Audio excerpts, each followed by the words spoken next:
what's going on, Dodgers Nation? Doug McCain here. You can follow me on Twitter and Instagram at DMac_LA. Could the Dodgers sign Jacob deGrom? We got the latest deGrom Dodgers rumors coming up in just a second. But quick reminder for all latest Dodgers news and rumors all off season long. Be sure to hit that subscribe button, hit that notification bell, and if you want to see us post even more Dodgers content, smash that like button. And as always, I want your takes down below in the comment section. Today's Dodgers Nation question of the day: should the Dodgers sign Jacob deGrom? Should they aggressively pursue the two-time Cy Young Award winner? Are you too concerned about his injury history? I want your thoughts and takes on Jacob deGrom down below. And for all latest Dodgers news, head over to DodgersNation.com. Here's an undisputable fact. When healthy, Jacob deGrom is the best pitcher on the planet. The only issue is keeping him healthy. He's made just 26 starts over the last 2 seasons, but still, teams are going to pay big money for him this offseason. Now, the question today is, will the Dodgers be one of those teams? Well, a few days ago, John Heyman, he was on MLB Network, and he said, I could see the Dodgers potentially. Obviously, they got some money coming off the books, and they are a big spender who wants to win. I could easily see that happening.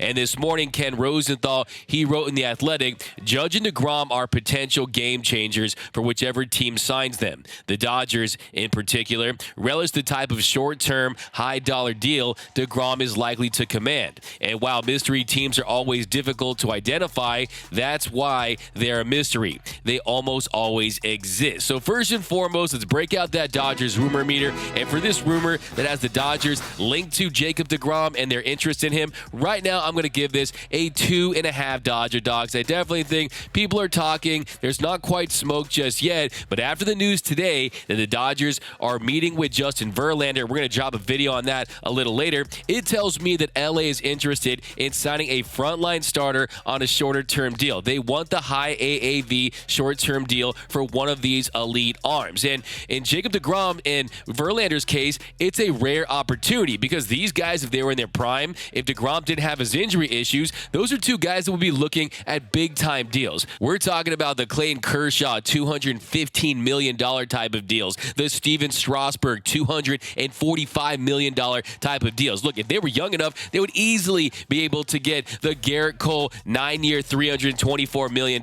deals. But the fact that, 1, Jacob deGrom is aging, but also is injury-prone, and then 2, Justin Verlander is about to be 40, it allows the Dodgers to get players without having to commit the years. And in most cases, the Dodgers don't stand a chance to get these players to accept these deals. There was a rumor last week that they offered Aaron Judge a $214 million deal. I'm assuming that was in the 5-year range. And then a few years back, they offered Bryce Harper that 4-year, $180 million deal. Well, in most cases, players are going to take the years, but there are some exceptions. We know Trevor Bauer, he made it very clear that he wanted to sign those 1-year deals with the opt-outs and get those high AAV numbers. Well, this is another unique opportunity for the Dodgers. It's like almost like when you go to Best Buy and you see an open box and you get the open box price. That's the case with deGrom. He is going to cost an astronomical amount of money on a year-by-year basis, but you're looking at a 3-year deal. And maybe it's possible he gets a 4th year from the Mets because Stephen Cohen wants to keep him in Queens,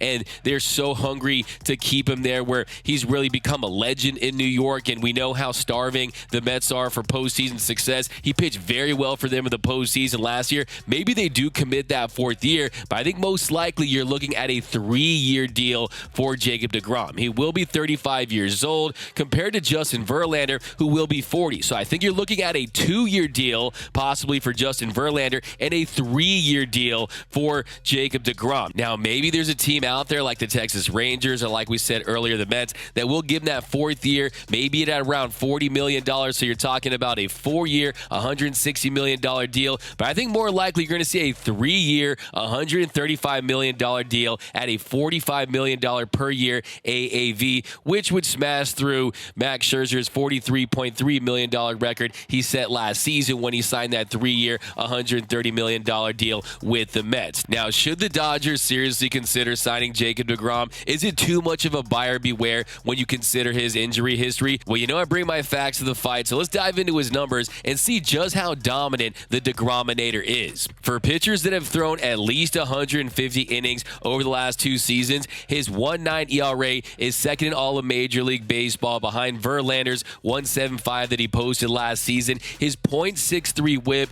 is first. Next closest is Justin Verlander at .83. His 1.61 FIP is first. Next closest is Carlos Rodon at 242. His 44% strikeout rate is tops in the league. Next closest is Carlos Rodon at 33.9%. His 3.4 walk percentage is tops in the league. Next closest is Zach Eflin at 4.1%.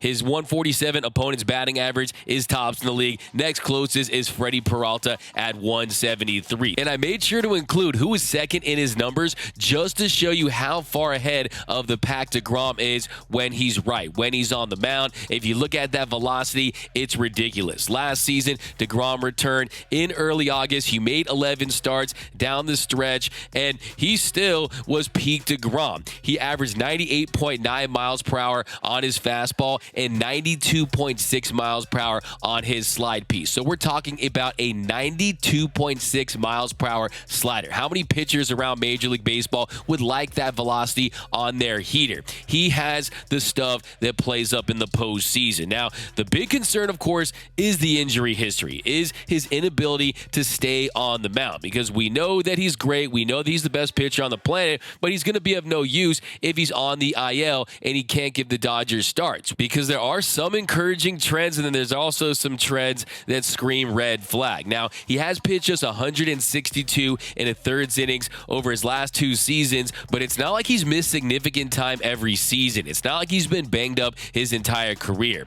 From 2015 to 2019, 5 seasons, he pitched 961 in the thirds innings. That's over 192 innings per year. And when he stepped onto the scene at age 26, he wasn't like the deGrom that you know today. He wasn't the best pitcher on the planet right out of the gates, because of the velocity on his fastball, when he came up, it was at 93.4 miles per hour. But you've seen that number trend up and up and up each and every season. And then in 2018, that's when he really took the title as the best pitcher on the planet. With that 1.7 ERA in 217 innings, he was elite in 2019, a 2.43 ERA in 204 innings. He took home his second Cy Young. But the issue has been the faster he throws, the more injury prone he's gotten throughout his career. And when you talk about the fact that you start out with a 93.4 miles per hour fastball, and that number was all the way up at 99.3 miles per hour at one point, the big question is, can his body sustain it? Can his body handle pitching at that level with that amount of stress without injuring himself? And deGrom did undergo Tommy John surgery back in 2010, and he has dealt with a multitude of injuries throughout his career. You're talking about a UCL injury, a forearm injury, the shoulder scalpel. I mean, if you name it, he's pretty much had it, and that's what you fear, is the fact that they are mainly arm injuries. It's not like it's lower body injuries or obliques and things like that. It's a lot of arm injuries. So the big fear is if you were to sign Jacob deGrom and he has to undergo season-ending surgery on anything at any point. But there is an inherent risk anytime you sign any player, let alone a 35-year-old pitcher. And the reality is you just never know. Last year, the Dodgers lost Walker Buehler, who appeared to be in his prime, and they lose Tony Gonsolin. They lost Dustin May last season. Pitchers get injured. It is a violent thing to throw a baseball at 90-plus miles per hour. It's not what the arm is built to do. But if I'm the Dodgers, I'm saying this to myself. I'm saying, one,